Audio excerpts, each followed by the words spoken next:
November ಕ್ರಾಂತಿ ಕಿಚ್ಚಿನ ಹೊತ್ತಲ್ಲೇ ರಾಜ್ಯದಲ್ಲಿ ದಲಿತ CM ಕೂಗು ಜೋರಾಗಿದೆ. ಸಿಎಂ ಬದಲಾವಣೆ ಚರ್ಚೆ ಹೊತ್ತಲ್ಲೇ ದಲಿತ ಸಿಎಂಗಾಗಿ ಒತ್ತಾಯ ಮಾಡಲಾಗ್ತಿದೆ. ಸಿಎಂ ಬದಲಾದ್ರೆ ದಲಿತರೇ ಸಿಎಂ ಆಗಬೇಕೆಂದು ದಲಿತರು ಆಗ್ರಹಿಸಿದ್ದಾರೆ. ದಲಿತ ಸಿಎಂಗಾಗಿ ದಲಿತ ಸಂಘಟನೆ ನಾಯಕರಿಂದ ಹಕ್ಕೊತ್ತಾಯ ಮಾಡಲಾಗಿದೆ. 30ಕ್ಕೂ ಹೆಚ್ಚು ದಲಿತ ಸಂಘಟನೆಗಳಿಂದ ಸುದ್ದಿಗೋಷ್ಠಿ ನಡೆಸಲಾಗ್ತಿದೆ. ಸಿದ್ದರಾಮಯ್ಯ ಸಿಎಂ ಸ್ಥಾನದಿಂದ ಇಳಿದ್ರೆ ದಲಿತರೇ ಸಿಎಂ ಆಗಬೇಕು ಅನ್ನೋ ಕೂಗು ಜೋರಾಗಿದೆ. ರಾಜ್ಯದಲ್ಲಿ ದಲಿತ ನಾಯಕರ ಪೈಕಿ ಯಾರಾದ್ರೂ ಸಿಎಂ ಆಗ್ಲಿ, ಮಲ್ಲಿಕಾರ್ಜುನ ಖರ್ಗೆ, ಪರಮೇಶ್ವರ್, ಮುನಿಯಪ್ಪ ಪರ ಬ್ಯಾಟಿಂಗ್ ಮಾಡಲಾಗ್ತಿದೆ. ದಲಿತ ಸಿಎಂ ಹೋರಾಟಕ್ಕೆ ಚಾಲನೆ ನೀಡಲು ಸಂಘಟನೆಗಳು ನಿರ್ಧರಿಸಿವೆ. ನವೆಂಬರ್ ಕ್ರಾಂತಿ ಚರ್ಚೆ ಮಧ್ಯೆ ದಲಿತ ಸಿಎಂ ಕೂಗು ಜೋರಾಗಿದೆ. ಸಿಎಂ ಬದಲಾವಣೆ ಚರ್ಚೆ ಹೊತ್ತಲ್ಲೇ ದಲಿತ ಸಿಎಂಗಾಗಿ ಒತ್ತಾಯ ಮಾಡಲಾಗ್ತಿದೆ. ಸಿಎಂ ಬದಲಾದ್ರೆ ದಲಿತರೇ ಸಿಎಂ ಆಗಬೇಕೆಂದು ದಲಿತರು ಆಗ್ರಹಿಸಿದ್ದಾರೆ. 30ಕ್ಕೂ ಹೆಚ್ಚು ದಲಿತ ಸಂಘಟನೆಗಳ ನಾಯಕರಿಂದ ಸುದ್ದಿಗೋಷ್ಠಿ ನಡೆಸಲಾಗಿದೆ. ಸಿದ್ದರಾಮಯ್ಯ ಸಿಎಂ ಸ್ಥಾನದಿಂದ ಇಳಿದ್ರೆ ದಲಿತರೇ ಸಿಎಂ ಆಗಬೇಕು. ರಾಜ್ಯದಲ್ಲಿ ದಲಿತ ನಾಯಕರ ಪೈಕಿ ಯಾರಾದ್ರೂ ಸಿಎಂ ಆಗಲಿ, ಮಲ್ಲಿಕಾರ್ಜುನ್ ಖರ್ಗೆ, ಪರಮೇಶ್ವರ್, ಮುನಿಯಪ್ಪ ಪರ ಬ್ಯಾಟಿಂಗ್ ಮಾಡಲಾಗ್ತಿದೆ. ದಲಿತ ಸಿಎಂ ಹೋರಾಟಕ್ಕೆ ಚಾಲನೆ ನೀಡಲು ಸಂಘಟನೆಗಳು ನಿರ್ಧರಿಸಿವೆ.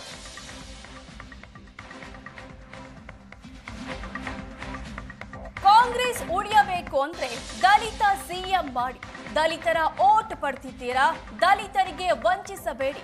ದಲಿತ ಸಂಘಟನೆಗಳ ಒಕ್ಕೂಟದ ಅಧ್ಯಕ್ಷ ವೆಂಕಟಸ್ವಾಮಿ ಹೇಳಿರೋದು. ಸಿಎಂ ಸ್ಥಾನ ದಲಿತರಿಗೆ ಕೊಟ್ಟಿಲ್ಲ ಅಂದ್ರೆ ಕಾಂಗ್ರೆಸ್ಗೆ ಉಳಿಗಾಲವಿಲ್ಲ. ಮುಂದಿನ ಚುನಾವಣೆಯಲ್ಲಿ ದಲಿತರ ಶಕ್ತಿ ಏನು ಅಂತ ತೋರಿಸ್ತೇವೆ ಅಂತ. ಈ ಸಲ ಸಿಎಂ ಸ್ಥಾನ ದಲಿತರಿಗೆ ಕೊಡಬೇಕು ಅಂತ ವೆಂಕಟಸ್ವಾಮಿ ಆಗ್ರಹಿಸಿದ್ದಾರೆ. ಡಿಸಿಎಂ ಡಿಕೆ ಶಿವಕುಮಾರ್ ಅವರಿಗೆ ವಯಸ್ಸಿದೆ, ಶಕ್ತಿ ಇದೆ. ಕನಕಪುರ ಬಂಡೆ ಅವರು ಮುಂದಿನ ಸಲ ಸಿಎಂ ಆಗಬಹುದು, ಆದ್ರೆ ಈ ಸಲ ದಲಿತರೇ ಮುಖ್ಯಮಂತ್ರಿ ಆಗ್ಲಿ ಅಂತ ವೆಂಕಟಸ್ವಾಮಿ ಹೇಳಿದ್ದಾರೆ. ರಾಜ್ಯದಲ್ಲಿ ನವೆಂಬರ್ ಕ್ರಾಂತಿಯ ಸದ್ದಿನ ಬೆನ್ನಲ್ಲೇ ಸಿಎಂನ ಬದಲಾವಣೆ ಆಗಬೇಕು ಅನ್ನೋ ಚರ್ಚೆ ಆಗ್ತಾ ಇದೆ. ಇದೀಗ ದಲಿತ ಸಿಎಂ ಕೂಗಿನ ಆಗ್ರಹ ಹೆಚ್ಚಾಗ್ತಾ ಇದೆ. ಸದ್ಯ ನನ್ನ ಜೊತೆಗೆ ಮಾತನಾಡೋದಕ್ಕೆ ದಲಿತ ಸಂಘಟನೆಗಳ ಒಕ್ಕೂಟದ ರಾಜ್ಯಾಧ್ಯಕ್ಷರಾದಂತಹ ವೆಂಕಟಸ್ವಾಮಿ ಅವರಿದ್ದಾರೆ. ಬನ್ನಿ, ಅವ್ರನ್ನ ಮಾತಾಡಿಸ್ತೀನಿ. ಸರ್, ಈಗ ರಾಜ್ಯದಲ್ಲಿ ಸಿಎಂ ಬದಲಾವಣೆ ಚರ್ಚೆ ಆಗ್ತಾ ಇದೆ. ತಾವು ಕೂಡ ಈಗ ದಲಿತ ಸಿಎಂ ಆಗಬೇಕು ಅನ್ನೋ ಒಂದು ಆಗ್ರಹವನ್ನು ಮಾಡ್ತಾ ಇದ್ದೀರಿ. ಏನು ಹೇಳ್ತೀರಿ ಸರ್? ದಲಿತರೊಬ್ಬರು ಮುಖ್ಯಮಂತ್ರಿ ಆಗಬೇಕು, ದಲಿತರೊಬ್ಬರು ಪ್ರಧಾನಮಂತ್ರಿ ಆಗಬೇಕು ಅಂತೇಳಿ ದಲಿತ ಜನಾಂಗಗಳ ಇಡೀ ದೇಶದಲ್ಲಿ ಅತಿ ಹೆಚ್ಚಿನ ಸಂಖ್ಯೆಯಲ್ಲಿರ್ತಕ್ಕಂಥ ಬಹುಸಂಖ್ಯಾತರಾಗಿರ್ತಕ್ಕಂಥ ದಲಿತ ಜನಾಂಗಗಳ ಪರವಾಗಿ ಇವತ್ತು ನಾವು ಪತ್ರಿಕಾಗೋಷ್ಠಿಯಲ್ಲಿ ಹೇಳ್ತಾ ಇದ್ದೀವಿ. ನಾವು ದಲಿತ ಸಂಘಟನೆಗಳ ಮುಖಂಡರುಗಳೆಲ್ಲರೂ ಕೂಡ ಕಾದು ನೋಡ್ತಾ ಇದ್ದೀವಿ, ಚರ್ಚೆಗಳನ್ನು ಗಮನಿಸ್ತಾ ಇದ್ದೀವಿ. ಆ ಚರ್ಚೆಗಳಲ್ಲಿ ಒಬ್ಬರಾದರೂ ಕೂಡ ದಲಿತರನ್ನು ಪ್ರಸ್ತಾಪ ಮಾಡಲಿಲ್ಲ.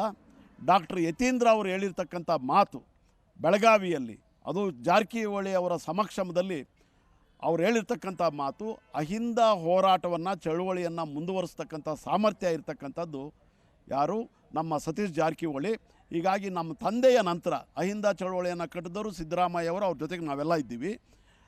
ಆ ಅಹಿಂದ ಚಳುವಳಿಯನ್ನು ನಮ್ಮ ತಂದೆಯವರು ಬಿಟ್ಟು ಹೋದ ನಂತರ ಸತೀಶ್ ಜಾರಕಿಹೊಳಿ ಅವರು ಅದನ್ನು ಮುನ್ನಡೆಸ್ತಾರೆ ಅನ್ನೋದನ್ನು ಭಾಳ ದೊಡ್ಡ ಊಹಾಪೋಹಗಳಿಗೆ ಚರ್ಚೆ ಮಾಡಿದೆ. ಅದನ್ನು ಅರ್ಥೈಸ್ತಾ ಇರ್ತಕ್ಕಂಥದ್ದು ಮುಂದಿನ ಮುಖ್ಯಮಂತ್ರಿ ಸತೀಶ್ ಜಾರಕಿಹೊಳಿ ಆಗಲಿ ಅನ್ನೋ ರೀತಿಯಲ್ಲಿ ಬಿಂಬಿತವಾಗ್ತಾ ಇದೆ. ಇದಕ್ಕೆ ದಲಿತ ಸಂಘಟನೆಗಳು ನಾವೆಲ್ಲ ತೀರ್ಮಾನ ಮಾಡಿದ್ದೀವಿ. ಸತೀಶ್ ಜಾರಕಿಹೊಳಿ ಅನ್ನೋದರೂ ಮಾಡಲಿ, ಆ ಹೆಸರಲ್ಲಿ ದಲಿತ ಸಚಿವರು ಏನಿದ್ದಾರೆ, ದಲಿತ MLAಗಳೇನಿದ್ದಾರೆ, ಇವರು ಕೂಡ ಸಮರ್ಥರಾಗಿದ್ದಾರೆ. ಸತೀಶ್ ಜಾರಕಿಹೊಳಿ ಅವ್ರ ಜೊತೆಗೆ ಪರಮೇಶ್ವರ್ ಇದ್ದಾರೆ, KH ಮುನಿಯಪ್ಪ ಇದ್ದಾರೆ, ಮಲ್ಲಿಕಾರ್ಜುನ್ ಖರ್ಗೆ ಅವರಿದ್ದಾರೆ. ಮಲ್ಲಿಕಾರ್ಜುನ್ ಖರ್ಗೆ ಅವರೇ ಬಂದು ಇಲ್ಲಿ ನಾನು ಮುಖ್ಯಮಂತ್ರಿ ಆಗ್ತೀನಿ ಅಂದರೆ ಅವ್ರ ಅಡ್ಡಿನೇ ಇಲ್ಲ. ಈಗ ನೀವು ಒಂದು ಕಡೆ ಹೇಳ್ತಾ ಇದ್ದೀರಿ ದಲಿತ ವ್ಯಕ್ತಿಗಳೇ ಸಿಎಂ ಆಗಬೇಕು ಅಂತ ಹೇಳ್ತಾ ಇದ್ದೀರಿ. ಆದರೆ ಸಿಎಂ ಸಿದ್ದರಾಮಯ್ಯ ನಂತರ DK ಶಿವಕುಮಾರ್ ಅವರು ಕೂಡ ಈ ರೇಸ್ನಲ್ಲಿ ಇದ್ದಾರಲ್ಲ ಸರ್, ಅದಕ್ಕೇನು ಹೇಳ್ತೀರಿ? DK ಶಿವಕುಮಾರ್ ಅವರು ರೇಸಲ್ಲಿರೋದು ತಪ್ಪೇನಲ್ಲ. ನಾವು ಯಾವಾಗ ಆಗಬೇಕು ಅನ್ನೋದು ಭಾಳ ಪ್ರಶ್ನೆ. 2.5 ವರ್ಷದ ನಂತರ DK ಶಿವಕುಮಾರ್ ಮಾಡ್ತೀವಿ ಇಲ್ಲ ಅನ್ನೋದನ್ನು ಸ್ಪಷ್ಟ ಸಂದೇಶ ಇವರೆಗೂ ಇಲ್ಲ. ನಾವು ಹೇಳ್ತಾ ಇದ್ದೀವಿ, ನೀವು ಎಲೆಕ್ಷನ್ ಸಂದರ್ಭದಲ್ಲಿ ಕೊಟ್ಟಂಥ ಭಾಷೆ ಏನು, ಮಲ್ಲಿಕಾರ್ಜುನ್ ಖರ್ಗೆ ಅವ್ರನ್ನ ಮುಖ್ಯಮಂತ್ರಿ ಆಗೋದ್ರೆ ನಂದೇನು ಸ್ಪರ್ಧೆ ಇಲ್ಲ, ಆ ಮಾತಿಗೆ ಬದ್ಧರಾಗಿ ಈಗ 5 ಜನ ಕರ್ನಾಟಕದಲ್ಲಿ ಮುಖ್ಯಮಂತ್ರಿಯಾಗಿ ಮಲ್ಲಿಕಾರ್ಜುನ್ ಖರ್ಗೆ ಅವರೇ ಬರೋದ್ರೆ ನಮ್ದು ಯಾರ್ದು ಏನು ಅಭ್ಯಂತರ ಇಲ್ಲ. ಇಡೀ ಕಾಂಗ್ರೆಸ್ ಪಕ್ಷದ 140 ಶಾಸಕರು ಅವ್ರಿಗೆ ಬೆಂಬಲ ಕೊಡ್ತಾರೆ. ಅದು ಆಗಲಿಲ್ಲ ಅಂತ ಹೇಳಿದ್ರೆ 5 ಜನ ಇಲ್ಲಿ ರಾಜ್ಯದಲ್ಲಿದ್ದಾರೆ, ರೇಸಲ್ಲಿದ್ದಾರೆ. ಅವರು ಕೂಡ ಅವರು ಮಾತಾಡೋಕ್ಕಾಗಲ್ಲ ಹೈಕಮಾಂಡ್ ಮುಂದೆ. ರೇಸಲ್ಲಿರ್ತಕ್ಕಂಥ 5 ಜನರಲ್ಲಿ ಯಾರೂ ಕೂಡ ರಾಜಕೀಯ ಸನ್ಯಾಸಿ ತೆಗೊತೀವಿ ಅಂತೇಳಿ ಯಾರೂ ಹೇಳಿಲ್ಲ.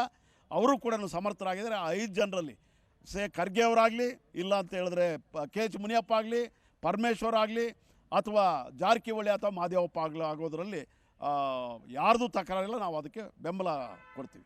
ಸರ್, ಸಪೋಸ್ ಈಗ ನೀವು ದಲಿತ CM ಮಾಡಬೇಕು ಅನ್ನೋ ಒಂದು ಆಗ್ರಹವನ್ನು ನಿಮ್ಮ ಸಂಘಟನೆಗಳಿಂದ ಮಾಡ್ತಾ ಇದ್ರಿ. ಸಪೋಸ್ ಈಗ ಆಗಲಿಲ್ಲ ಅಂತಂದರೆ ಏನು ಮಾಡ್ತೀರಿ ಸರ್? ನಿಮ್ಮ ಮುಂದಿನ ನಿರ್ಧಾರ ಏನು ಸರ್?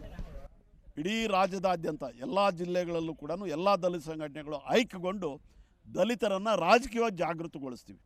ಕಾಂಗ್ರೆಸ್ಸನ್ನು ನಂಬಿ ವೋಟ್ ಆಗಿದ್ದಕ್ಕೆ ನಿಮ್ಗೆ ಅಧಿಕಾರ ಕೊಟ್ಟಿಲ್ಲ. ಅಧಿಕಾರವನ್ನು ಕಿತ್ಕೊಳ್ತಕ್ಕಂಥ ರಾಜಕೀಯ ಶಕ್ತಿಯಾಗಿ ಅಂತೇಳಿ ಕರೆ ಕೊಟ್ಟು ವಿಧಾನಸೌಧ ಮುತ್ತಿಗೆ ಕಾರ್ಯಕ್ರಮ ಆಗ್ತೀವಿ. ಕ್ಯಾಮ್ರಾ ಪರ್ಸನ್ ಸಂತೋಷ್ ಕುಮಾರ್ ಜೊತೆ ನಟರಾಜ್, ಏಷ್ಯಾನೆಟ್ ಸುವರ್ಣ ನ್ಯೂಸ್, ಬೆಂಗಳೂರು.